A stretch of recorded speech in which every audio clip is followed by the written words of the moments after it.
1996년에 태어난 전우원 씨는 지금 1980년 5월의 광주 사태에 대한 어떤 지식을 가지고 5.18 발언을 하고 있는 것인가? 5.18에 대하여 아는 사람들은 전두환 전 대통령에게 학살 누명을 씌우는 거짓말을 퍼뜨리는 일을 직업적으로 하였던 정동련이 2021년 5월 3일에 전우원 씨 할아버지 비석을 짓밟았던 것을 기억한다.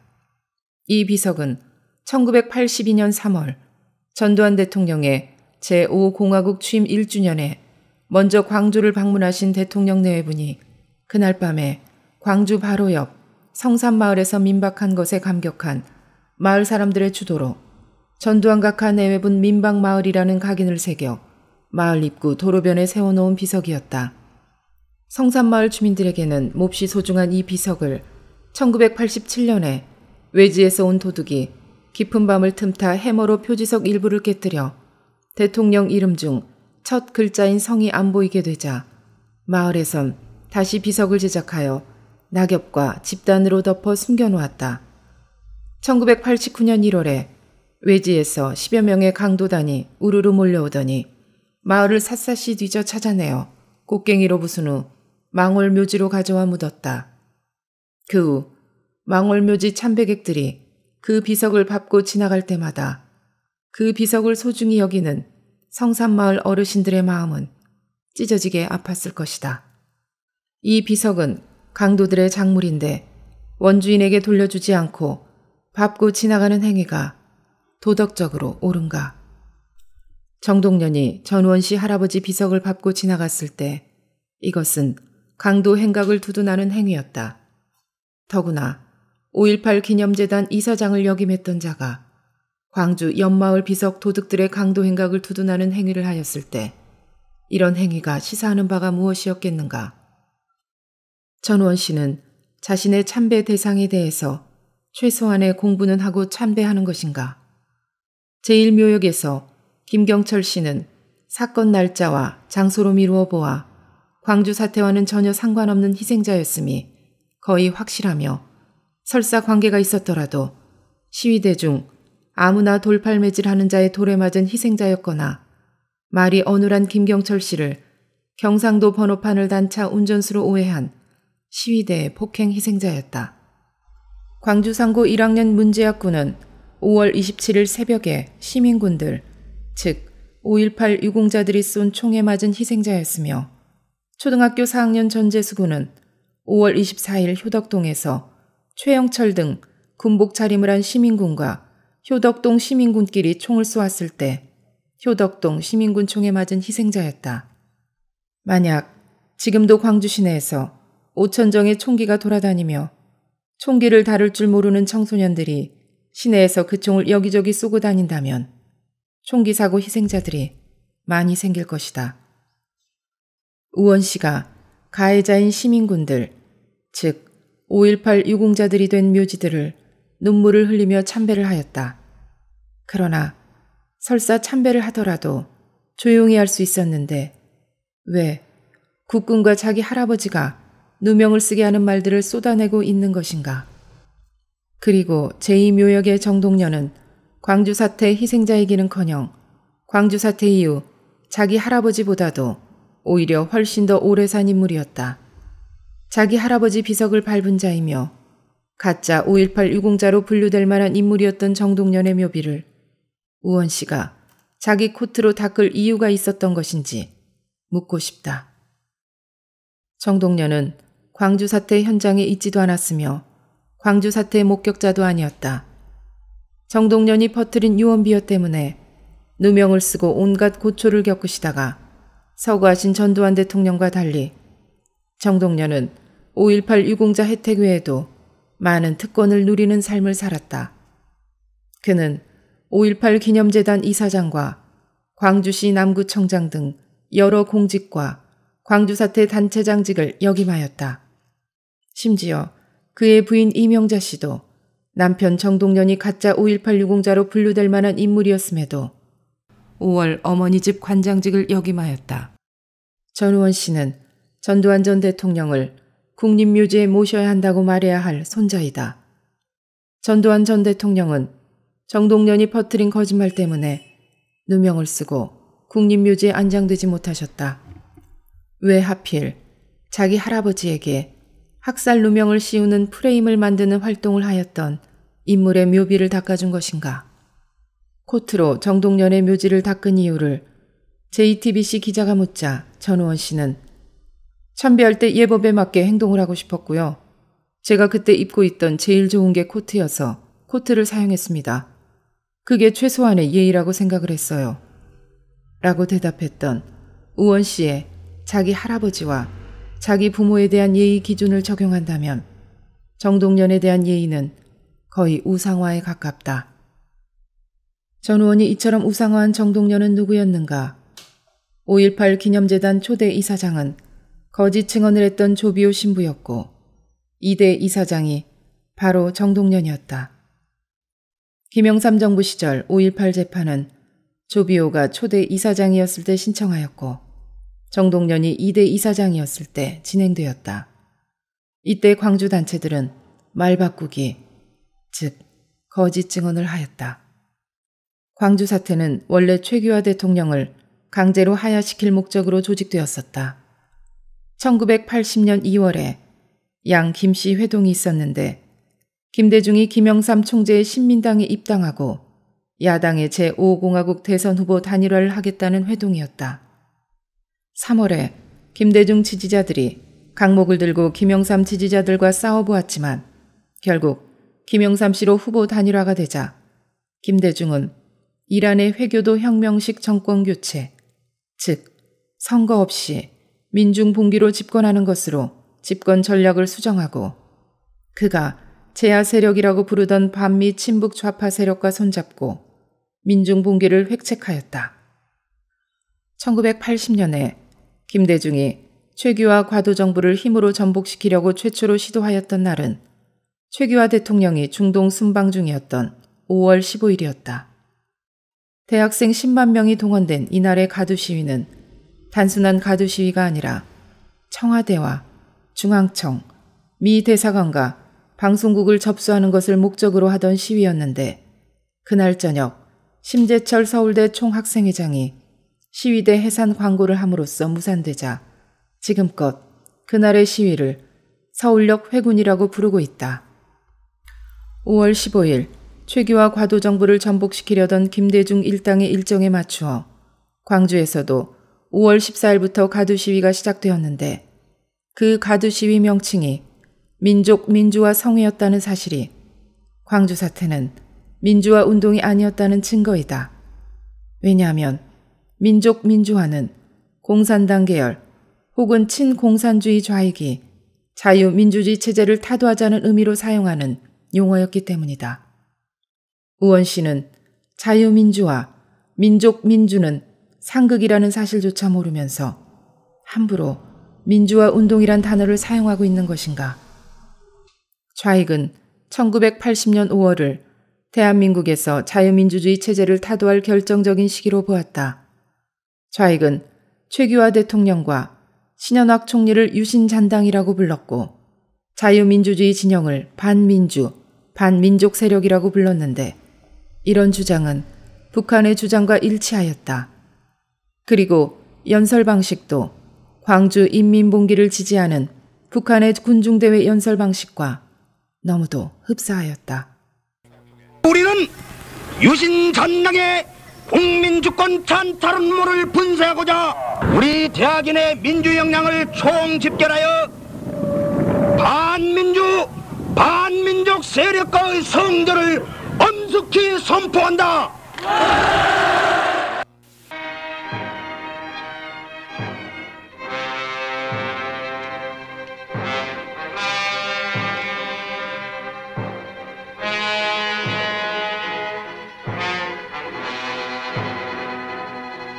때는 왔다는 듯이 북괴는 정규 방송을 전면 중단하고 우리의 혼란을 선동하고 있습니다. 여기 평양 방송을 통해서 발악하는 선동 구호를 들어봅니다. 민주주의와 민주주의를 위한 남조선 인민들과 청년 학생들이 정의의 애국적 주장을 적극 지지한다.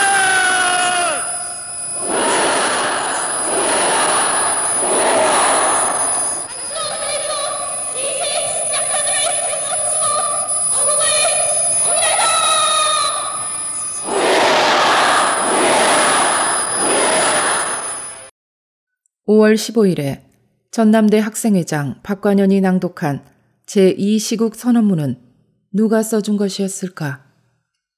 2년 전인 2021년에 박관현의 연설 녹음 테이프가 41년 만에 발견되었을 때 여러 방송사들이 방송하면서 제2시국 선언문 전문 마지막 문장 우리가 흘린 이 젊은 피가 통일 민주조국으로 가는 노정에 핏빛 진달래로 피어오르길 바란다 는 방송하지 않았다. 왜 방송사들이 박관현 전남대 총학생회장의 그 가장 중요한 연설 문장을 방송하지 못하였는가? 그것을 방송하는 날에는 여태까지의 거짓말, 즉 전두환과 싸우기 위하여 유혈투쟁했다는 거짓말과 민주화 운동을 하려고 유혈투쟁하였다는 거짓말이 더 이상 설 자리가 없게 되기 때문이었으며 또한 그 연설물을 불순 세력이 써주었다는 사실이 탄로나기 때문이었다. 그 당시 북한의 국화는 진달래였고 우리가 흘린 이 젊은 피가 통일민주조국으로 가는 노정에 핏빛 진달래로 피어오르길 바란다 는 북한 주도의 적화 통일을 하겠다는 선언이었다. 남한에는 5.18 가요가 있는지 불분명하다. 광주 사태가 끝난 후 한참 후에 만들어진 임을 위한 행진곡은 원래는 영혼 결혼식 노래였다. 그러나 북한에서는 광주 사태가 끝난 직후부터 많은 5.18 가요들이 생겨났었는데 그중 하나가 박관현이 낭독한 제2시국 선언문 전문 마지막 문장에서 가사를 따온 무등산의 진달래이다. 광주라 무등산에 겨울을 이겨내고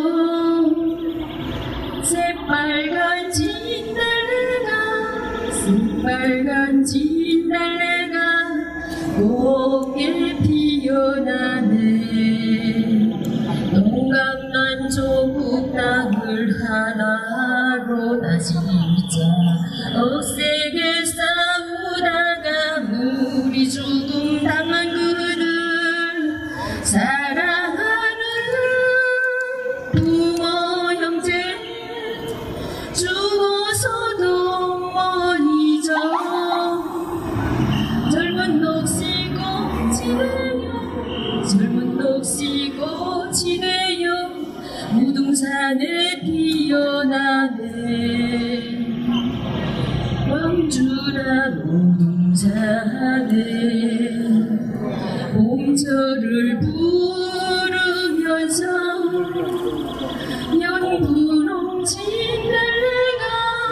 영분홍 진달래가 붉게 피어나네.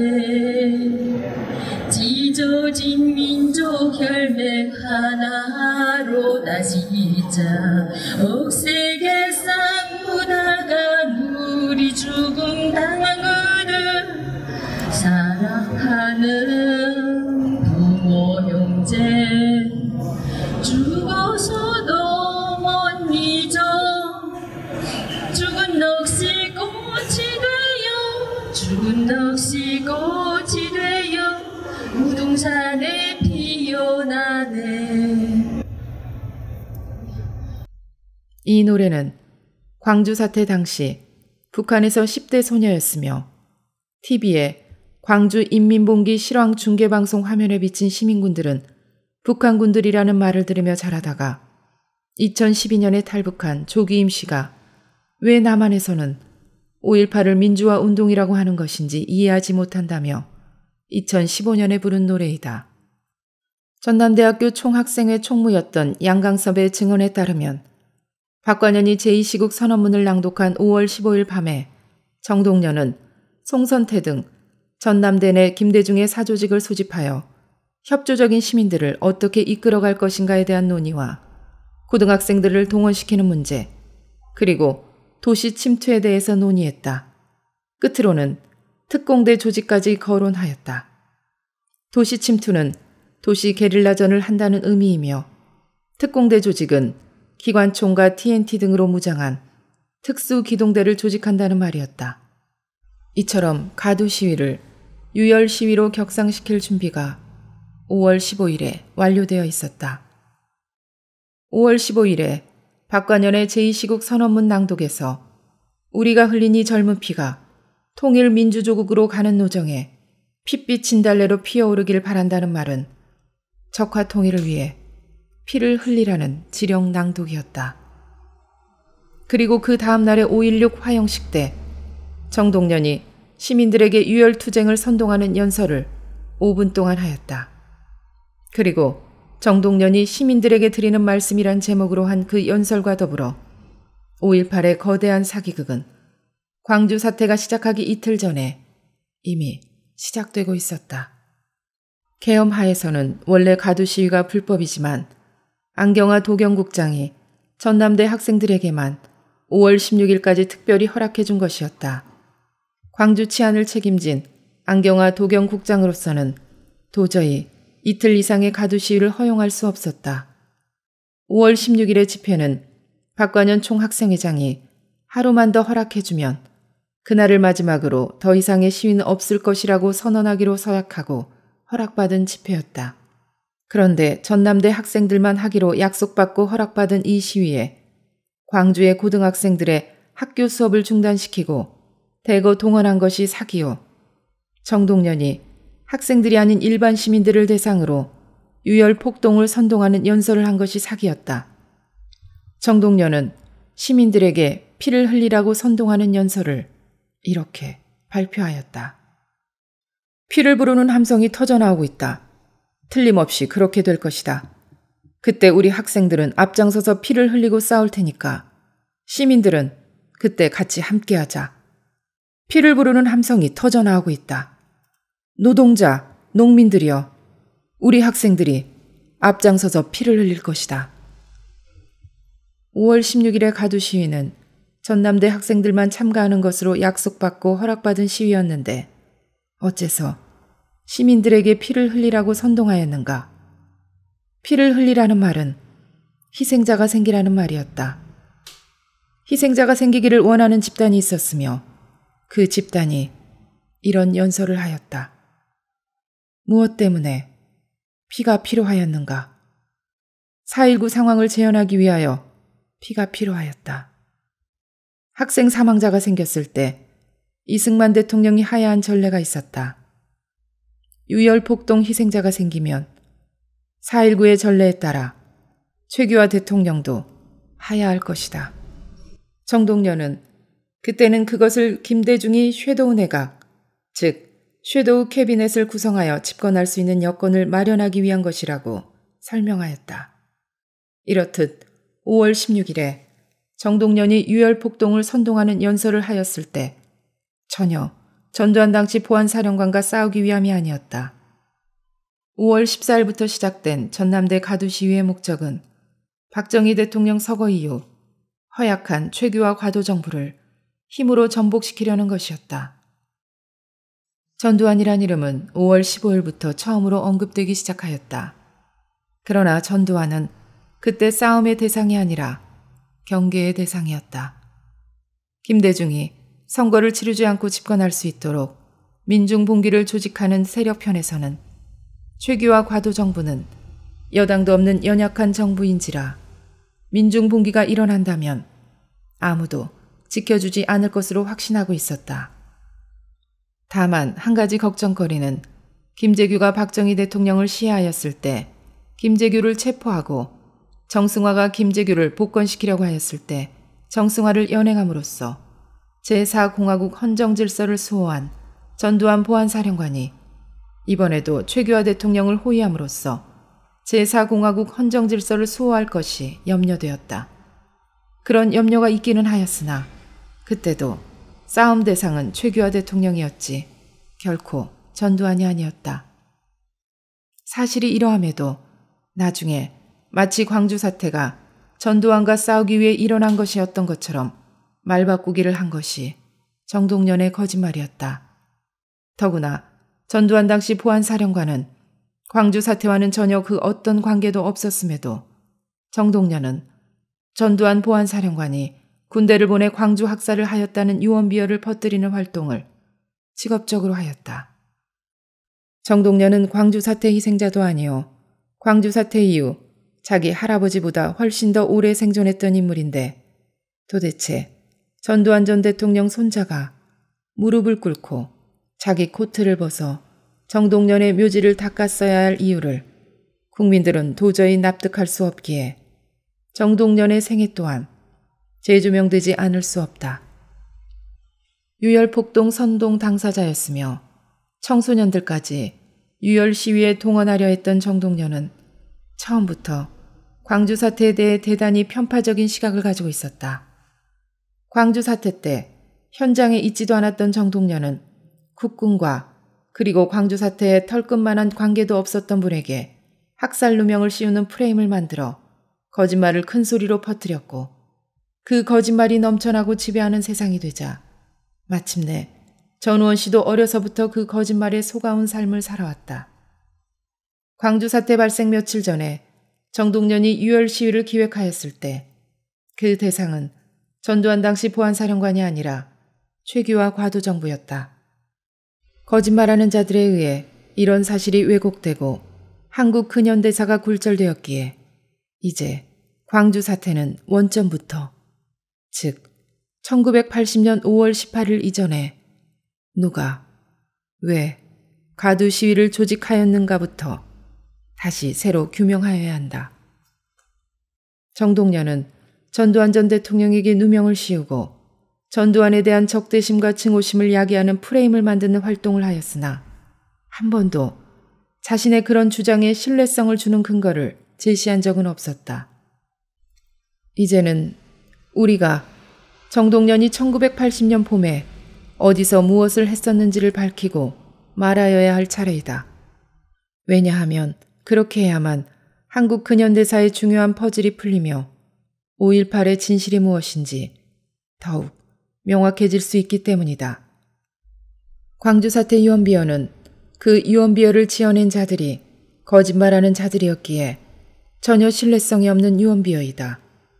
김영삼 정부 이래 윤석열 정부에 이르기까지 역대 정부들이 아무리 조사해 보아도 전두환 당시 보안사령관은 광주 사태와는 전혀 무관하였다. 그렇다면 우리가 전우원 씨에게서 최소한의 지성을 기대해 볼 수는 없는 것일까? 광주의 유언비어 제조기들에게 무슨 근거로 그런 유언비어를 지어냈는지 질문해 볼 지성이 그에게는 없는 것일까? 꽃샘바람 아직인데 그대 어찌 꽃을 피웠나 꿋꿋한 그대 숨결 하얀 꽃잎에 고이 담아 바람 타고 거리마다 이제 곧 봄이 온다 속삭이네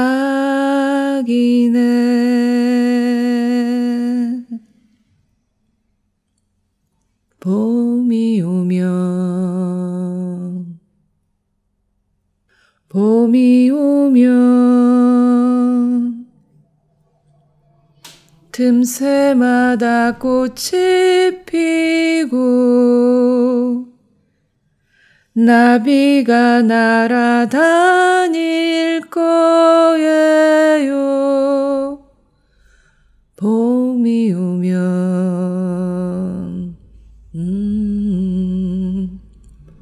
봄이 오면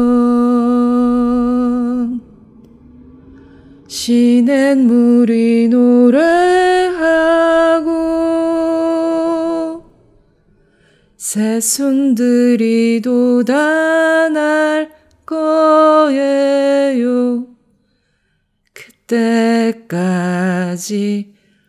조금만 더 힘을 내요.